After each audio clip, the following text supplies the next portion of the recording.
2020. Encore une fois, merci de votre fidélité.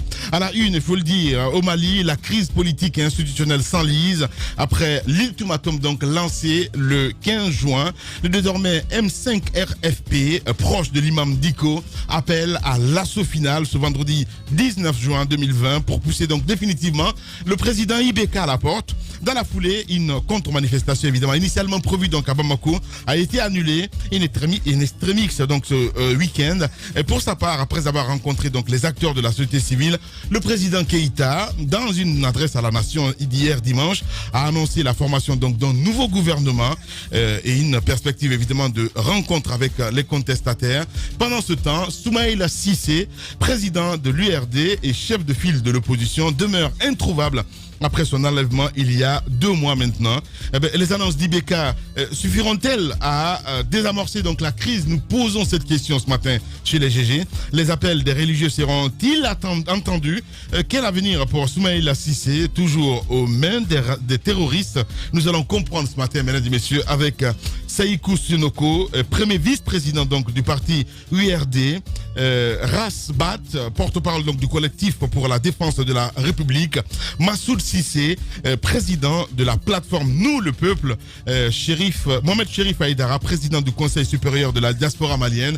Ils vont s'exprimer successivement ce matin chez les GG sur Radio Espace Guinée. Regardez également à la télévision, Jacques Lewalinou nous a rejoint dans ce studio, accompagné donc de Mohamed Ali. Bonjour Jacques Lewalinou. Bonjour Lamine, bonjour à tous. Bonjour Mohamed Ali. Bonjour Lamine et bonjour à tous. Et nous partons ce matin du côté du Mali. Vous allez nous prendre le décor, Jacques Lewa. Bon, nous avons tous suivi la contestation du 5 juin et le lundi dernier, nous étions là pour décrypter justement ce qui s'était passé. Ouais. Et je crois savoir qu'hier, le président Ibeka s'est adressé à la nation malienne. Ouais. Il a tendu la main. Il a tendu la main à ce mouvement du 5 juin pour discuter, sauf qu'il faut aussi le mentionner, il renouvelle sa confiance au Premier ministre. Les gens s'attendaient à ce que lorsqu'il y a une crise comme telle, une crise politique de cette nature, que le président de la République sacrifie quelqu'un, mais il n'est pas dans cette démarche. Il a tendu la main et puis renouvelé sa confiance à Boubou Cissé. Ouais. Et donc, il est question maintenant de voir dans quelles conditions ce dialogue peut, n'est-ce pas, s'instaurer. Parce qu'il faut le rappeler, à la fin de l'année 2019, il y a eu, n'est-ce pas, ce dialogue, ces consultations qui ont eu lieu au Mali et qui ont permis la participation des quelques acteurs politiques de l'opposition. Sauf que ça avait été boycotté, comme nous le connaissons souvent en Afrique, par le principal leader de l'opposition. Il s'agit donc de Soumaïla Cissé, qui est aujourd'hui aux mains des ravisseurs. Ouais. Donc lui n'avait pas participé. Il y a quelques membres de l'opposition, parmi lesquels les proches même de Soumaïla Cissé, qui avaient participé à ces discussions. Et on a vu par la suite la recomposition du gouvernement qui a permis l'entrée donc dans l'équipe qui gère le Mali aujourd'hui, quelques proches de Soumaïla Cissé, dont l'actuel ministre des Affaires étrangères, et j'ignore le nom. Thierry Dramé, qui est donc entré au gouvernement. Il faut dire que c'était une grosse pointure. Il représente quelque chose. Il représentait quelque chose. Il a été directeur de campagne de Soumaïla Cissé lors de la dernière présidentielle. Donc aujourd'hui, on se pose bien des questions. Quelles sont les conditions, quels sont les termes de référence de ce dialogue que le président Ibeka voudrait pour les prochains jours. Ouais. Les annonces d'Ibeka. Mohamed Ali, bonjour, bienvenue. Bonjour, Lamine. Voilà. Les annonces d'Ibeka suffiront-elles pour évidemment changer la donne? De l'autre côté, on ne veut pas dialoguer, mais il faut rappeler que depuis le 5 juin dernier, beaucoup de choses, il y a eu beaucoup de mouvements, parce que du côté du mouvement de protestation, il y a eu un renforcement, notamment l'arrivée de l'ancien, ou plutôt des anciens premiers ministres, Modibo Sidibé, ancien premier ministre, et Cheikh Modibo Diarra, président du parti politique de l'opposition, et ancien premier ministre également. Le mouvement a été rejoint par l'ancienne maire de la commune de Bamako et 2 centrales syndicales, des travailleurs, la Confédération démocratique des travailleurs du Mali et la Confédération des travailleurs du Mali, 2 centrales, donc des travailleurs qui ont rejoint le mouvement, et beaucoup d'autres associations et plateformes, ce qui a fait que le mouvement a durci le ton. Pour eux, selon celui qu'on avait écouté dans l'émission, souvenez-vous, Jim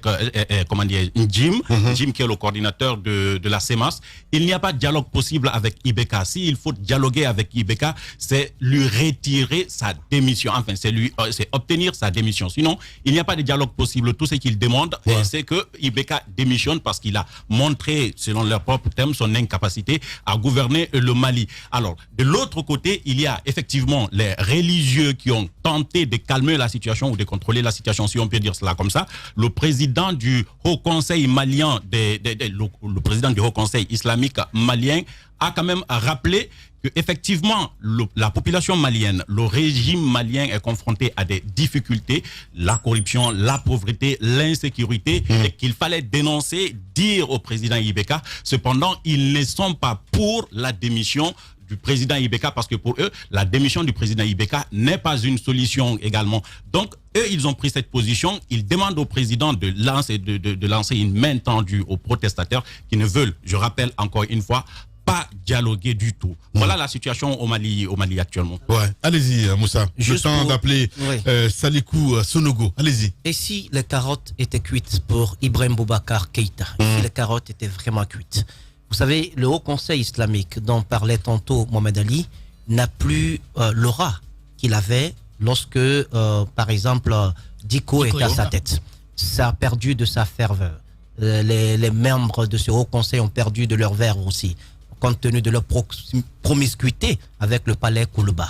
À ce jour, vous avez le syndicat quand même de la police qui prend position pour les protestataires. Vous avez les partis politiques, non pas des moindres, qui prennent position dans la protestation contre le régime. Vous avez ces gros bras. Cette scène m'a beaucoup ébloui quant à la sérénité de l'imam Diko. L'association des gros bras, qui n'est pas une association des moindres, est venue rencontrer l'imam Diko pour lui faire part de leurs revendications. L'imam Diko leur a demandé, en des termes assez...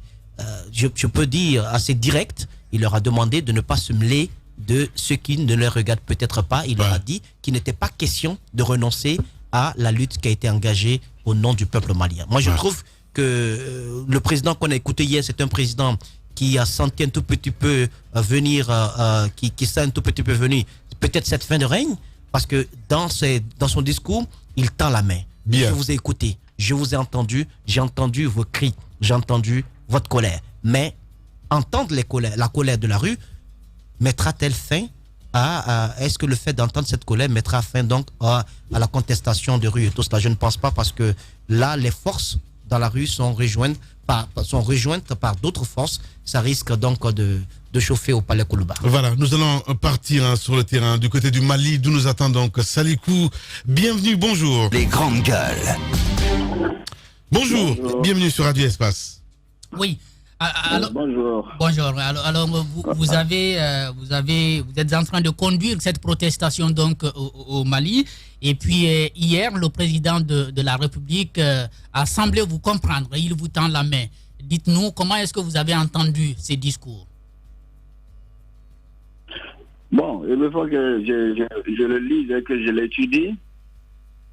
Dans un premier temps, notre regroupement, le mouvement M5, Rassemblement des forces démocratiques, va se réunir et tirer toutes les conséquences, toutes les leçons de ce discours-là. Lorsque Ibeka reçoit au palais Koulouba, quand même, les familles dites fondatrices du Mali, reçoit également les religieux et donne un tel discours, est-ce que cela n'aura pas l'effet de tempérer un peu les nerfs, de permettre aux citoyens qui protestent de se calmer? Est-ce que vous ne pensez pas que ça peut déjà affaiblir le mouvement que vous avez programmé pour ce vendredi? Bon, franchement, je ne pense pas, parce que les gens sont décidés à aller à ce mouvement-là. C'est vrai que le président a reçu les notabilités, mais le mouvement est sur sa lancée. Donc, je pense que le mouvement va continuer tout état de cause. Rien ne vous arrête. Rien ne vous arrête. Bon, rien ne nous arrête. Ni la main tendue. Ça veut dire que, comme je vous ai dit, le mouvement a une direction qui va tirer toutes les leçons. Oui, mais vous êtes quand même. Oui, mais le mouvement est un mouvement de peuple, c'est vrai, mais à la tête, il y a quand même une coordination. L'ensemble de tous ces hommes. Oui, là, quand je parle de tête, je parle de la coordination.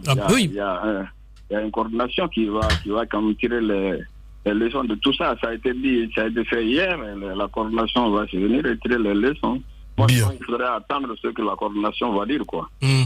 Question, Mohamed. Monsieur Salikou, cette actualité, la réclamation de la démission du président Ibeka vient mettre en second plan l'enlèvement de votre président de parti politique. Je veux parler du chef de file, Soumaïla Cissé. Qu'en pensez-vous? Non, pas du tout. Cela ne met pas en dernier plan. C'est l'une des revendications même de notre mouvement M5, la libération de Soumaïla Cissé. Vous savez que les actions continuent. Les jeunes, les femmes, les organisations de la société civile sont très sensibilisés à cette question-là.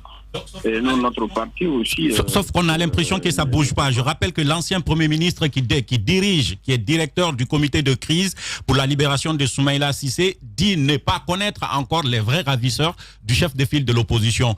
Depuis plus de 2 mois, on a l'impression que ça ne bouge pas. Quels sont vos sentiments, vous, de ce parti? Bon, moi, je suis dans un parti qui est le parti de Soumaïla Cissé. Je suis président de la commission de la cellule de crise que notre parti a mise en place dès le lendemain de l'enlèvement. Et je représente le parti URD aussi dans la crise que dirige l'ancien Premier ministre Issou Meïga.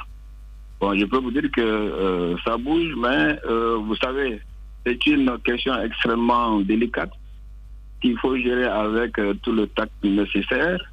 Le président Ousmane Issou Meïga a vraiment fait tout son possible avec les autres membres de la cellule. Il prend des contacts, des dizaines de contacts pris. Il fait il envoie des missions sur le terrain. Quant à nous, au niveau de l'URD, nous avons énormément fait de contacts. Nous avons contacté les grandes personnalités du pays pour les sensibiliser et leur demander de jouer de leur relation pour que Soumaïla Cissé soit libéré. Nous avons rencontré des représentations diplomatiques des pays de la région. Nous avons reçu beaucoup d'appui, des gens qui viennent nous offrir leurs services pour aller sur le terrain. Donc vous voyez que tout le monde est sensibilisé à cela. Et ces actualités, rien que pas plus tard que le samedi, des jeunes, des femmes ont tenu une conférence de presse pour encore attirer l'attention des autorités, de l'opinion publique nationale et internationale sur le cas de Soumaïla Cissé. Et c'est tous les jours que nous enregistrons des messages de cette partie. Monsieur Sadikou, vous dites que vous travaillez, mais depuis plus de 2 mois. Dites-nous tout simplement, est-ce que vous savez où est détenu le chef de file de l'opposition? Parce qu'on dit qu'il n'est même plus au Mali, il n'est même plus sur le territoire malien. Bon, vous savez, comme je l'ai dit, pour le savoir, il faut prendre le contact. Depuis son enlèvement, on n'a pas eu de revendication. Nous ne savons pas quels sont les mobiles, nous ne savons pas qui les détiennent, qu'est-ce qu'ils veulent, en tout cas officiellement. Donc ça veut dire que cette recherche-là est certainement une recherche qui est lente. Et compte tenu de la situation que nous vivons dans le pays, au centre où le président Soumaïla a été enlevé, vous savez que pratiquement l'État n'y est pas, les préfets, les sous-préfets, l'armée, la gendarmerie, la police, tout cela fait que le travail de la cellule est extrêmement difficile. Donc la cellule est obligée d'aller par le recoupement d'informations qu'elle reçoit de part et d'autre, de ceux qui ont été sur le terrain, de ceux qui ont été dans les pays alentours. Bien. Voilà. Merci beaucoup, monsieur Sadikou Sonogo. Il faut le rappeler, vous êtes le premier vice-président du parti URD du côté du Mali. Merci et bonne journée à Bamako.